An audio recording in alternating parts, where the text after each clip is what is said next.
না। তো আমাদের মধ্যে এই সিস্টেমগুলো নেই, এগুলো আপনারা বানাবার চেষ্টা করুন। এখন আমাদের মধ্যে এমন কুসংস্কারে লিপ্ত হয়ে গেছে সব মানুষ বিয়ের ব্যাপারগুলো নিয়ে। জি, বহু যখন দেখতে যাচ্ছে সুবহানাল্লাহ, হাত লাগে দেখে, পা দেখে, মাথার চুল দেখে, কত কি দেখে, দেখার পরও বসে বহু পছন্দ হলো না। এটা হচ্ছে সিস্টেম। একজন মেয়ে ছিল, তো ওই মেয়েটা একটু তোতলা ছিল। তো ওই তোতলি মেয়েটা এত কথা বলতো, এতগুলো বিয়ের প্রস্তাব আসতো দেখার জন্য, কিন্তু যখনই কথা বলতো তোতলির জন্য বিয়ে ভেঙে যেত। তো ওর মা বললো যে বেটি শোন, এবার যখন তোকে দেখতে আসবে তুই কথা বলবি না, তোকে জিজ্ঞাসা যা করবে তুই শুধু হাসবি, কিচ্ছু কথা বলবি না। বলে ঠিক আছে। এবার দেখা গেল মেয়েটার কথা বলে বলে অভ্যাস। এবার দেখতে এসছে, আসার পরে মহিলাদের তো অভ্যাস আছে, একটু হাঁটিয়ে দেখবে নেংড়ি আছে নাকি, পা কোনো খোড়া আছে নাকি, কোনো কি ব্যাপার আছে নাকি, একটু হেঁটে দেখাও তো, একটু তোমার হাতটা দেখাও তো, আঙুলগুলো কেমন লম্বা, পা গুলো কেমন লম্বা। এগুলো সব দেখতে দেখতে লাস্টের বেলায় একটা মহিলা বলছে যে বাপ রে, মেয়েটা তো সবকিছু দেখতে ভালো, হাত লম্বা, পা লম্বা, সবকিছুই ভালো। তো একটা মেয়ে মনে বলছে তুই সবই তো তোরা দেখেছিস, তো মহিলার চুলটা দেখেছিস, চুলটা কত কালো। তো এই মহিলা কিন্তু জীবনে চুল থেকে অভ্যাস নাই।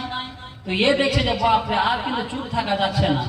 তখন এ ফটাস করে বলে উঠেছে যে বাপরে, এখনো তো মানে তুলে তেল দিইনি, নাহলে আলো কত থুকথুক করতো।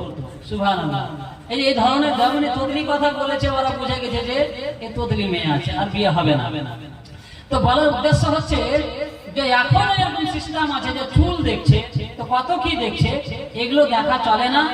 আর একটা সিস্টেম আমাদের মধ্যে দেখছি যে প্রায় বাড়িতে দেখি যে বিয়ে হয়তো হলুদ খাওয়ার জন্য ছেলে তরফ থেকে কিছু লোক যায় মেয়েকে হলুদ খাওয়াতে, আর মেয়ে তরফ থেকে কিছু লোক আসে ছেলেকে হলুদ খাওয়াতে।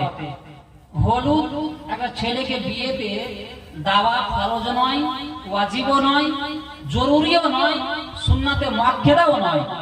হলুদ লাগাতে পারেন, তবে একজন ছেলেকে ছেলে হলুদ লাগাবে, একজন মেয়েকে মেয়ে হলুদ লাগাবে। আর আমাদের যুগে চলে এসছে যে ছেলেদেরকে ভাবিরা হলুদ লাগায়। জি, ভাবিরা পিছন গোহিন্দা বা আর কেউ এরা হলুদ লাগায়। তো এই ধরনের শরীয়তে জায়েজ নয়, এগুলো আমরা পরহেজ করব। হযরত ফাতেমা জাহরা রাদিয়াল্লাহু তাআলা আনহাকে এমনি আর জান্নাতের রানী বানিয়ে দেওয়া হয়নি। হযরত ফাতেমা জাহরা রাদিয়াল্লাহু তাআলা আনহা হযরত আলীর মুর্তজার সহিত বিবাহ হওয়ার পরে তিনারা কত কষ্টে জীবন যাপন পার করেছেন, তারপরেও ইসলামিক লেভেল, ইসলামে যে বার্তা নবী পাক পৌঁছে দিয়েছেন, কোন জিনিস তারা ছেড়ে যায়নি। যতদিন থেকে নবীর উপরে উম্মতের জন্য তিনি নামাজ নিয়ে এসেছেন, কোনদিন এক ওয়াক্তেরও নামাজ তিনারা ছেড়ে দেননি। সুবহানাল্লাহ। আজকে আমরা সবকিছুই করি, নামাজের দিক থেকে দূরে সরে আছি। আল্লাহ তাআলা আমাদের সকলকে যেন হেদায়েত করেন যে আমরা যেন নামাজি হয়ে যাই। সকলে বলেন আল্লাহুম্মা আমিন। আল্লাহুম্মা আমিন। কোরআন থেকে আয়াত পড়েছি, আল্লাহ বলছে ইন্নাকা লা আলা খুলকিন আযীম, মাহবুব নিশ্চয় আপনি মহান চরিত্রের অধিকারী। নবীকে মহান চরিত্রের অধিকারী বানিয়ে দেওয়া হয়েছে। এই নবীর চরিত্রকে আমরা ফলো করে সকলে যেন চলতে পারি।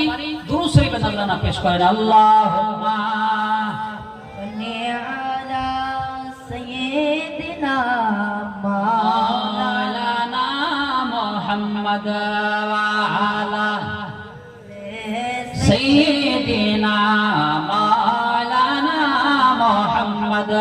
আল্লাহুম্মা সাল্লি আলা সাইয়্যিদিনা মাওলানা মুহাম্মদ ওয়া আলা আলি সাইয়্যিদিনা মাওলানা মুহাম্মদ।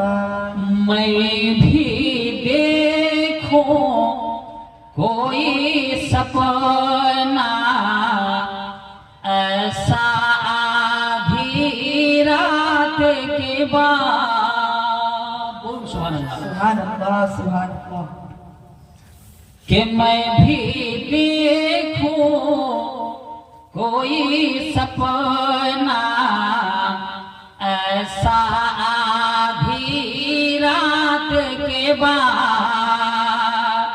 कि मैं भी देखूं कोई सपना ऐसा आधी रात के बाद ऐसा भी रात के बाद शाम को हो